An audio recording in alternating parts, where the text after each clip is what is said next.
नमस्कार, मैं उत्कर्ष कुमार और आप देख रहे हैं न्यूज ट्रायल भारत। नमस्कार, मैं उत्कर्ष कुमार, आप देख रहे हैं न्यूज ट्रायल भारत। रग रग में खबर, तुरंत सब्सक्राइब करें न्यूज ट्रायल भारत को, लिखें @NTBLIV और सब्सक्राइब करें। गौर से देखिए इस तस्वीर को। इस तस्वीर में आपको एक बच्चा और उसकी माँ दिख रही होगी।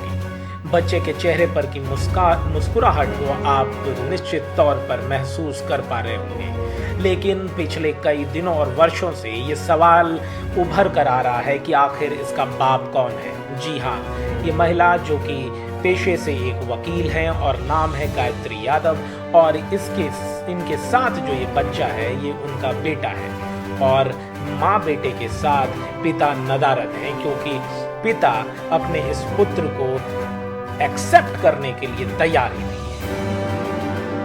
है। ये बाप कोई आम आदमी नहीं है, ये एक अफसर है, एक नौकरशाह है, बिहार का एक प्रशासनिक अधिकारी है, एक IAS ऑफिसर है। आइए हम आपको रूबरू कराते हैं बिहार के सबसे भ्रष्ट नौकरशाह संजीव हंस से। संजीव हंस के कारनामे विगत कई दिनों महीनों से अखबारों और न्यूज चैनलों की सुर्खियां बन रहे हैं। संजीव हंस पर इस फोटो में, तस्वीर में दिख रही महिला के साथ एक पूर्व विधायक के साथ मिलकर सामूहिक दुष्कर्म का आरोप है। इससे पहले कि हम वर्तमान परिदृश्य से आपको रूबरू कराएं, जाते हैं बैक स्टोरी, बैकड्रॉप में लिए चलते हैं आपको तकरीबन 20 या कहें कि एग्जैक्ट 20 साल पुरानी एक घटनाक्रम की ओर। ये बात है बिहार की, बिहार के एक जिले सुपौल की, सुपौल के एक स्कूल की जो था जवाहर नवोदय विद्यालय। सुपौल में अवस्थित जवाहर नवोदय विद्यालय में 24 अगस्त के आसपास के दरमियानी शाम को कुछ छात्रों पर दंडात्मक कार्रवाई करते हुए स्थानीय तत्कालीन डिस्ट्रिक्ट मजिस्ट्रेट या डिस्ट्रिक्ट कलेक्टर DM या DC संजीव हंस ने कुछ छात्रों को विद्यालय से निष्कासित करने का फैसला सुनाया और कुछ छात्रों को विद्यालय से निलंबित करने का फैसला सुनाया। आपको बताते चलें कि किसी भी जिले का जिलाधीश, DM, DC उस जिले के जवाहर नवोदय विद्यालय का संरक्षक होता है। आप हर एक जिले के नवोदय विद्यालय में 15 अगस्त स्वतंत्रता दिवस और 26 जनवरी गणतंत्र दिवस के अवसर पर इन कलेक्टरों को बच्चों के बीच आकर भाषण देते और झंडोत्तोलन करते देखते ही होंगे। कुल 6 छात्रों पर दंडात्मक कार्रवाई की गई थी। स्थानीय विद्यालय के प्राचार्य और उपाचार्य द्वारा कलेक्टर से मीटिंग की गई और इसके बाद ये फैसला किया गया। ताज्जुब की बात यह है कि उन पीड़ित छात्रों के अभिभावकों या गार्जियनों से किसी भी तरह का संपर्क स्थापित नहीं किया गया। झूठे मनगढ़ंत आरोप लगाए गए। ये आरोप इसलिए मढ़े गए थे कि वहां पर शिक्षकों की फॉरवर्ड बैकवर्ड की लॉबी हुआ करती थी, जो जाति और धर्म और क्लास के आधार पर छात्रों को पढ़ाने से ज्यादा आपस में लड़ाई करवाने में लिप्त रहते थे। आपको बताते चलें कि कलेक्टर संजीव हंस ने ना छात्रों को बुलाकर उसका पक्ष सुना और ना ही छात्रों के अभिभावकों को या स्थानीय गार्जियन को बुलाकर पक्ष सुना और आनन फानन में अपना फैसला सुना दिया। लोकतंत्रात्मक मर्यादाओं का पालन करना तो संजीव हंस ने शायद सीखा ही नहीं। खुद 7 वर्ष पहले तक छात्र जीवन व्यतीत कर, तैयारी करके UPSC का एग्जाम क्रैक करके IAS ऑफिसर बने संजीव हंस ने उन छात्रों की जगह खुद को रखकर शायद नहीं देखा। शायद यही उनके संस्कारों में उनके माँ बाप के द्वारा सिखाया गया होगा। नतीजा ये रहा कि संजीव हंस के एक गलत निर्णय ने 6 छात्रों का करियर चौपट कर दिया। जो इंसान अपनी बीवी का नहीं हुआ, अपने बच्चे का नहीं हुआ, अपने नाजायज बच्चे का नहीं हुआ, वो किसी और के बच्चे का क्या ही होगा। और वो कहते हैं ना कि कर्मा पेज, कर्म जैसा करोगे फल वैसा ही भुगतना पड़ेगा। इन 6 में से 4 निर्दोष छात्रों के खिलाफ इस तरह की दंडात्मक कार्रवाई करने में शामिल उपाचार्य और एक हिंदी का परास्नातक शिक्षक दोनों क्रमशः कैंसर और सड़क दुर्घटना के हुए हादसे में।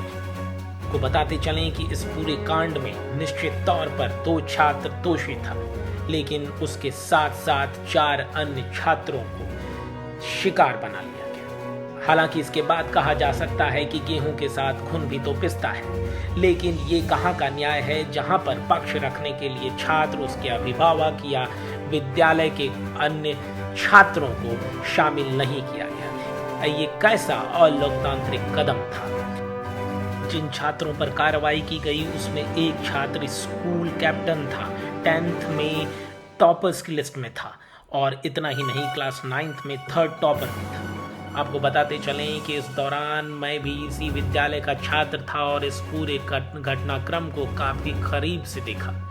इस घटनाक्रम का मेरे सहित विद्यालय के कई छात्र छात्राओं पर काफी गंभीर प्रभाव पड़ा।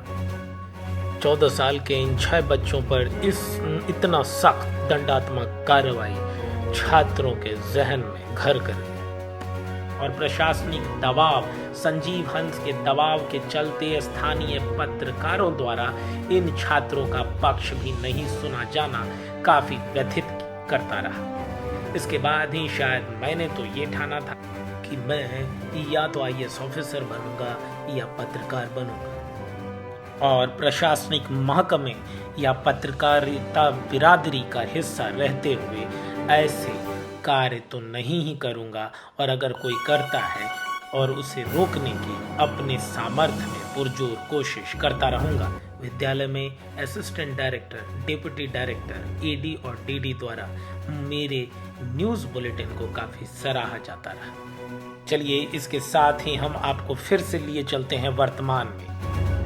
IAS अधिकारी संजीव हंस को पटना हाईकोर्ट से बड़ी राहत मिली है। हाईकोर्ट ने उसके खिलाफ दर्ज रेप के मामले को रद्द करने का फैसला सुना दिया है। ये मामला दानापुर के रूपसपुर थाने में दर्ज था।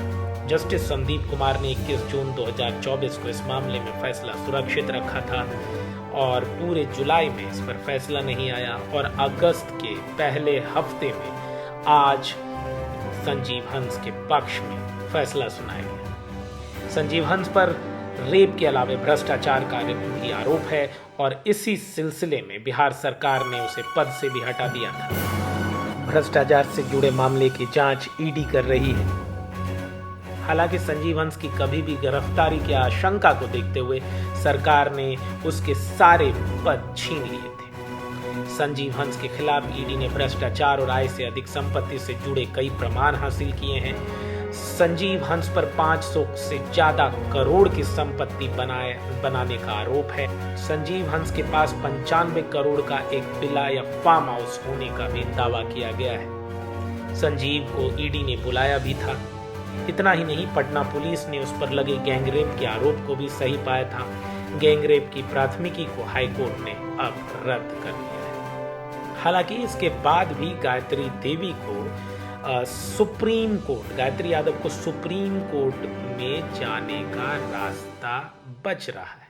तो सवाल ये उठता है कि आखिर ED की एंट्री क्यों और कैसे हुई। जब पीड़िता गायत्री यादव ने प्राथमिकी दर्ज कराने की धमकी दी तो उसका मुंह बंद रखने और बयान बदलने के लिए महिला को इन दोनों ने, एक संजीव हंस और दूसरे मधुबनी के पूर्व विधायक गुलाब यादव ने 90 लाख रुपए बैंक ट्रांसफर की और एक लग्जरी गाड़ी भी गिफ्ट की। पुलिस की जांच में रुपयों के लेन देन का मामला सामने आया तो ED की एंट्री हुई। ED की एंट्री होते ही संजीव के ठिकानों पर छापेमारी शुरू हुई, फिर उससे पूछताछ भी हुई। कुल मिलाकर सारे गुनाहों के प्रमाण एक जगह जुटने लगे। ED को IAS अधिकारी संजीव हंस के सरकारी पदों पर रहते हुए कंपनियों को फायदा पहुंचाने और इसके एवज में रुपए लेन देन के दस्तावेज भी हाथ लगे। आपको ये भी बताते चलें कि इस पूरे कारनामे में संजीव का साथी पूर्व विधायक गुलाब यादव था। गुलाब यादव मधुबनी से राजद के टिकट पर चुनाव लड़ चुका है। फिलहाल उसने राजद की प्राथमिक सदस्यता से इस्तीफा दे दी है और बसपा से जुड़ गया है। आपको ये भी बताते चलें कि गुलाब यादव की बेटी मधुबनी जिला परिषद की अध्यक्षा हैं और इनकी पत्नी एक विधान पार्षद है। इसी से आप अंदाजा लगा सकते हैं कि प्रशासनिक अधिकारियों और राजनेताओं के इस नेक्सस के चलते आम आदमी को और निर्दोषों को कितना खामियाजा। आपको ये भी बताते चलें कि इस बार के लोकसभा चुनाव में गुलाब यादव निर्दलीय चुनाव लड़े थे। राजद की ओर से उन्हें टिकट नहीं दिया गया था। वो झंझारपुर लोकसभा से चुनाव लड़े थे। झंझारपुर लोकसभा की सीट वीआईपी के खाते में चली गई थी। गुलाब यादव औसत निर्दलीय उम्मीदवार की तरह चुनाव लड़े और राजद के या कहें महागठबंधन के, इंडिया गठबंधन के उम्मीदवार को हराने में काफी हद तक अपना योगदान दिया। संजीव हंस की बेशर्मी का अंदाजा आप इसी बात से लगा सकते हैं कि बिहार विधानसभा के बाहर जब उससे पूछा गया कि इस मामलों पर स्पष्टीकरण या उसका पक्ष जानने की कोशिश की गई तो ये अधिकारी, ये घूसखोर भ्रष्टाचारी अधिकारी सिर्फ ये बोलकर अपनी गाड़ी में बैठ गया कि नो कमेंट्स। तब ऐसा बिल्कुल नहीं है कि संजीव हंस इकलौता प्रशासनिक अधिकारी है जिसका सरकार या राजनेताओं के साथ घनिष्ठ संबंध हो या उनके साथ किसी तरह का व्यापारिक संबंध हो। निश्चित तौर पर कई और अधिकारी भी इसमें संलिप्त हैं। ईडी ने अन्य 7 सीनियर आईएएस अधिकारियों को भी समन भेजा है। आपको ये भी बताते चलें कि ये सारे 7 सीनियर अधिकारी पुराने आईएएस अधिकारी हैं।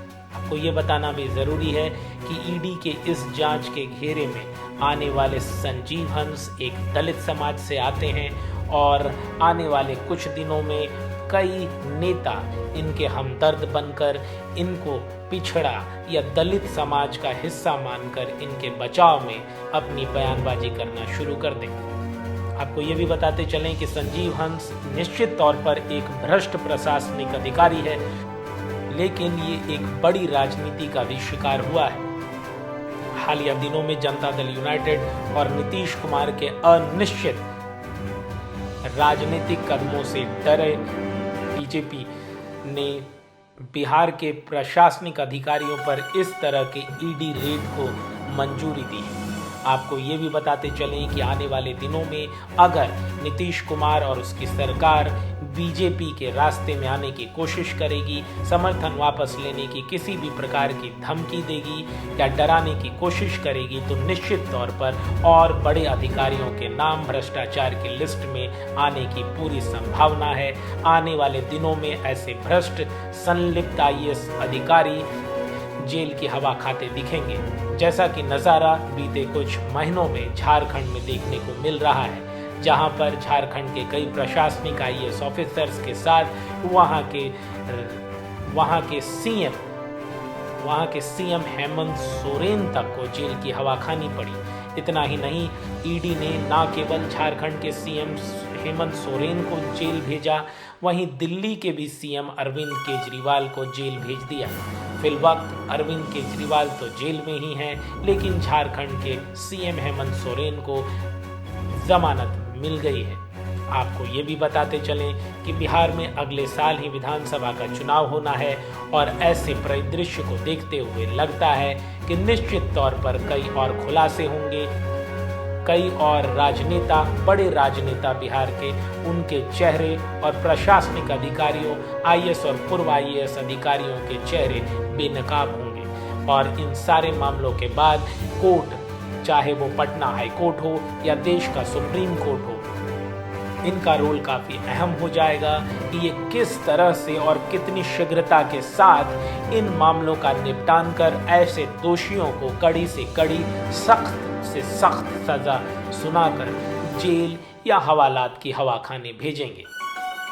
इससे अंदाजा लगाना बिल्कुल भी मुश्किल नहीं है कि आखिर ये भ्रष्ट अफसर, ये भ्रष्ट नौकरशाह इन घूस और रिश्वत के पैसे को ठिकाना कैसे लगाते हैं। ये भ्रष्ट अफसर स्थानीय ज़िले जहां पर इनकी तैनाती हुई रहती है, वहां के स्थानीय आम नेता या सामान्य नेता को के संपर्क में आते हैं, उनको अपना करीबी एड बनाते हैं और फिर शुरू हो जाता है खेल गोरख धंधे का। कौन नहीं जानता कि हर जिले में हर कलेक्टर का एक पीसी फिक्स होता है, लेकिन फिर भी लोकतंत्र के किसी भी स्तंभ में इतनी ताकत बच नहीं गई कि वो खुलेआम इसका पुरजोर विरोध करे। आप इससे एक और बात का अनुमान आसानी से लगा सकते हैं कि आखिर इस तरह के अफसर किस तरह से बचने की कोशिश करते हैं। अपने इस धब्बों से भरे निजी और प्रशासनिक जीवन के कुकर्मों को छुपाने के लिए ऐसे ही प्रशासनिक अधिकारी कुछ एक काम कर देते हैं जो मीडिया में चर्चा का विषय बन जाता है। ऐसे भ्रष्ट पदाधिकारियों को मोदी सरकार ने सम्मानित किया है। ऐसे भ्रष्ट पदाधिकारी जो कि समाज के लिए एक कलंक का टीका है, उन्हें मोदी सरकार ने ही अभी काफी सम्मानित किया है। आपको ये भी बताते चलें कि संजीव हंस बिहार के मुख्यमंत्री नीतीश कुमार का काफी करीबी माना जाता है। कई लोगों का तो ये तक कहना है कि ये नीतीश कुमार के नवरत्नों में से एक है। अब इस तरह के भ्रष्ट नवरत्न अगर किसी सरकार के मुखिया के चहेते होंगे तब तो उस राज्य का क्या कल्याण होगा, इसका आप अंदाजा ही लगा सकते हैं। वहीं ये ऊर्जा विभाग से जुड़ा रहा है। आपको बताते चलें कि बिहार के ऊर्जा मंत्री विजेंद्र यादव हैं, जो बिहार के सुपौल विधानसभा क्षेत्र के विधायक हैं। ये बीते कई वर्षों से विधायक और ऊर्जा मंत्री हैं और साथ ही नीतीश कुमार के काफी करीबी और चहेते हैं। अब लोगों की ये राय है कि विजेंद्र यादव तो काफी ईमानदार और प्रभावशाली व्यक्ति हैं, तो क्या ऐसे प्रभावशाली और ईमानदार विधायक मंत्री को अपने विभाग के ऐसे करप्ट, ऐसे भ्रष्टाचारी और घूसखोर प्रशासनिक अधिकारी आईएएस ऑफिसर के बारे में जानकारी नहीं थी? क्या वो आंखें मूंद कर और कान में तेल डालकर सोए हुए थे? तो ये भी बताते चलें कि मीटर, जो प्रीपेड मीटर का चलन है, वो शुरू हो चुका है। लेकिन अफसोस की बात है कि ये बिहार के ऊर्जा मंत्री विजेंद्र यादव के यहाँ अब तक ये प्रीपेड मीटर नहीं लग पाया है। कई सवाल खड़े होते हैं कि आखिर ऐसे प्रशासनिक अधिकारी को बचाने में किसी बड़े मंत्री या मुख्यमंत्री का हाथ रहता है। संजीव हंस सुपौल का भी डीएम रहा है, वहीं मधुबनी का भी और बेगूसराय का भी कलेक्टर रहा है। इसी से आप अंदाज़ा लगा सकते हैं कि जिस जगहों पर इसका स्थानांतरण हुआ है वहाँ के प्रभावशाली व्यक्तियों के साथ इसके कैसे प्रगाढ़ रिश्ते बने हैं। ये भी दुर्भाग्य की बात है कि ऐसे भ्रष्ट प्रशासनिक अधिकारी के कुकर्मों को नज़रअंदाज करते हुए बिहार के मुख्यमंत्री नीतीश कुमार ने पीएचईडी विभाग का भी इसे प्रभार सौंपा। क्यों इस तरह के भ्रष्ट अधिकारी को अतिरिक्त प्रभार दे दिया जाता है? ये ठीक वैसा ही है कि जब पूर्व प्रधानमंत्री मनमोहन सिंह के नाक के नीचे कई घोटाले पे घोटाले हो रहे थे तो मनमोहन सिंह को ईमानदार पीएम बता दिया गया था और इन घोटालों का आरोप संबंधित मंत्रियों पर थोप दिया गया था। क्या ऐसा यहाँ भी चलेगा कि भ्रष्टाचारी तो ये प्रशासनिक अधिकारी हैं, संबंधित मंत्री और मुख्यमंत्री तो काफ़ी ईमानदार हैं, दोनों के खिलाफ भ्रष्टाचार का कोई केस तो है ही नहीं। ये इस ऐसे और इतने बड़े लोकतंत्र में कब तक चलता रहेगा? फिलहाल हंस को हटाकर पौंडरिक, आईएएस ऑफिसर पौंडरिक के जिम्मे ऊर्जा विभाग सौंप दिया गया है। देखना दिलचस्प होगा कि आने वाले दिनों में ये मामला किस तरह से करवट लेता है। क्या अगले साल होने वाले विधानसभा चुनाव में विपक्ष इसको भुनाने की कोशिश करेगा? क्या पीड़िता गायत्री यादव इस मामले को लेकर पटना हाईकोर्ट के आदेश या फैसले के बाद उच्चतम न्यायालय सुप्रीम कोर्ट की ओर रुख करेगी और इस बच्चे को बाप का नाम मिल पाएगा या नहीं, या थोड़ा बड़ा होने पे इस बच्चे को अपने स्कूल में बाप का नाम पूछकर चिढ़ाया जाएगा? मैं उत्कर्ष कुमार, न्यूज़ ट्रायल भारत, पटना, बिहार।